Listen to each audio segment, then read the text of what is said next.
This is Chapter 8 of The God Boy by Ian Cross.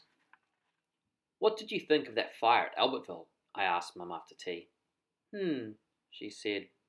The fire at Albertville, I said. It was terrible, she said. All those people. Yes, all those people getting burned up like that. You feel sorry, but you don't get knocked out by it, though, do you? I mean, it's all right not to feel knocked out by it, isn't it? I would feel worse, actually, if I bashed my hand with a hammer or something. Is that all right? I was going to ask her a few more questions, but the flat old way she spoke showed me she wasn't interested, so I stopped.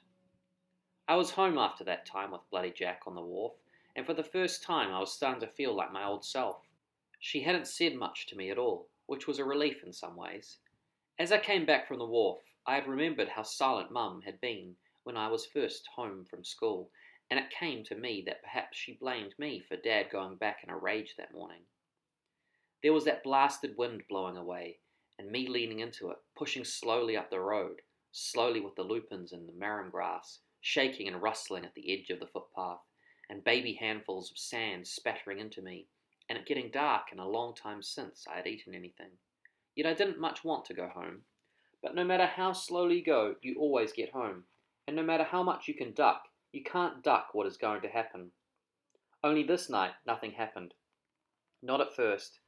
Dad wasn't home, Mum was still silent, and I never did say anything much, and neither did she. She had a routine, of course, in that big house, running it and all that, and no doubt there was plenty to think about, and mothers can't talk to their children all the time, and I don't really mind. Once I was inside, in fact, and had been in the kitchen for a while, and her still silent, not saying anything. It was a relief, because I knew she wasn't going to mention the bike business. That was a weight off my mind. She moved about the kitchen, and I always got quite a kick watching her there. She would do this and do that, from the stove to the sink, lifting lids of pots, opening cupboard doors, rattling plates, opening the stove door, and letting big puffs of steam out from whatever she was cooking, and making the table up and across with the cloth, on with the knives and forks and spoons and all the rest so quick it was done in the blink of an eye. You only had to watch her about the kitchen to know she was good at it. I seem to remember one of her woman friends telling her she had the cleanest cupboards in the whole of Raggleton. Even Dad told me once that she was a wonderful housekeeper. It got so that I used to just watch her, knowing she was something of a champion at it. I actually told her she was a champion. I suppose a kid likes to think his mother and father are champions in some respect. There was a kid at school once who skited that his mother had really big legs, although I don't see that it was much to skite about.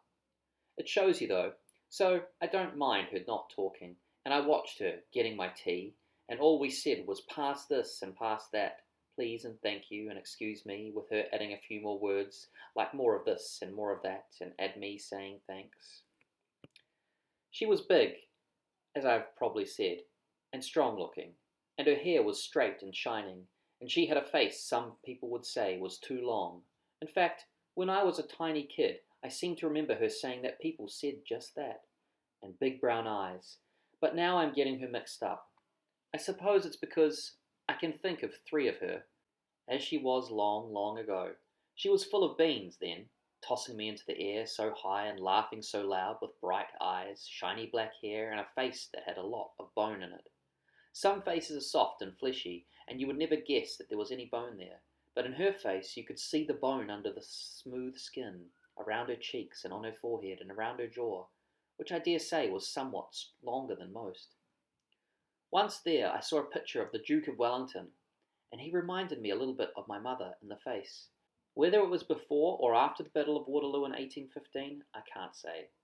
Long ago her skin was smooth, and she was bright-eyed, and when her arms lifted me, I felt very weak and comfortable indeed. The second picture I have of her is at the time I'm talking about. I said her hair was straight and shining, and that was wrong. It used to shine, I meant. Now it was just straight hair, and I would think what a pity she doesn't wash it and comb it more often, to make it the way it used to be. And the skin puckered up a little somehow, and her face seemed thinner, and her eyes were still nice eyes, yet they made me a little scared sometimes, looking very hot and bothered, or staring away, and not blinking, and not looking. The third picture is my business. I'm not sure that I remember it. Anyway, because more and more I see her as she was at first. Why isn't everybody and everything the way they were at first? I wonder. After tea was finished, I dried the dishes for her. That was when I asked about the Albertville fire. Up till then, as I said before, I had been a bit worried that she would blame me for Dad tearing back home this morning, like a bat out of hell, as they say. It would have been awful if she had blamed me for starting another big row. Not that my wanting a bike was wrong, really. It just seemed to have the wrong results, that's all. Nobody could really blame me. Our sink took up most of one side of the kitchen, with great big cupboards underneath, and plenty of room on top to stack stuff. And the sink itself was so deep, Mum would have to put her arms in water up past her elbows to reach the bottom when it was full.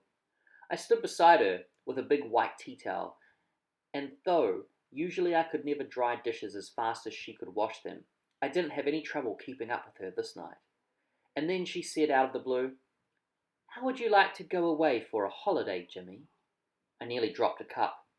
"Golly, what for?" I said. She didn't even look back at me as I looked up at her. She looked on into the steam rising from the water, her hair a little damp and hanging down each side of her face, as she was leaning over the dishes, as if she hadn't said a word. "That's a funny thing to say," I said. "This is only the middle of the year, and everybody knows you don't take holidays till the end of the year when school finishes." She looked at me now and gave me a funny smile.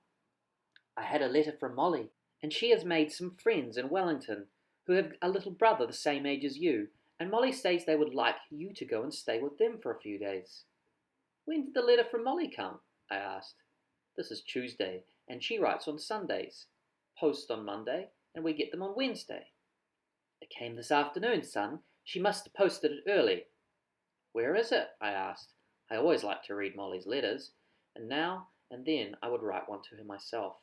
Not very long ones, and mainly to give her some cheek. "This is one she wrote only to Mummy, about private matters. It's not for your eyes." That really rocked me. Molly had never done anything like that before. "Well, she has no darn right to go suggesting things like that behind my back," I said. "If silly old Molly wants to go writing letters behind my back and not letting me see them, then she had better not write about me, that's all." Mum gave a sigh and murmured, Now, boy, forget I ever mentioned it. Molly thought it might be nice for you." I told her that what Molly thought was nice for me was most unlikely to be what I thought would be nice for me, and I went on like that for quite some time. I really felt mad as a wet hen, although I didn't quite know why. I felt it was a queer time for Mum to raise the matter too, rather like tossing a cupful of cold water on somebody when they are sitting in a hot bath. She did not say anything more, other than the subject was closed, and I finished the drying, watching her out of the corner of my eye, the way I did at school when one of the kids threatened to poke a ruler into my ribs. And then I began to feel frightened, looking at her like that, and she not smiling. She had a kind of black dress on, but over the top she was wearing a green big sack apron. She always wore that when she washed up. And in that steam with the light not so strong, and her leaning on her big arms into the water, she reminded me of a picture in a history book of the executioner who killed one of the kings. He had a leather apron on and was looking down at the chopping block.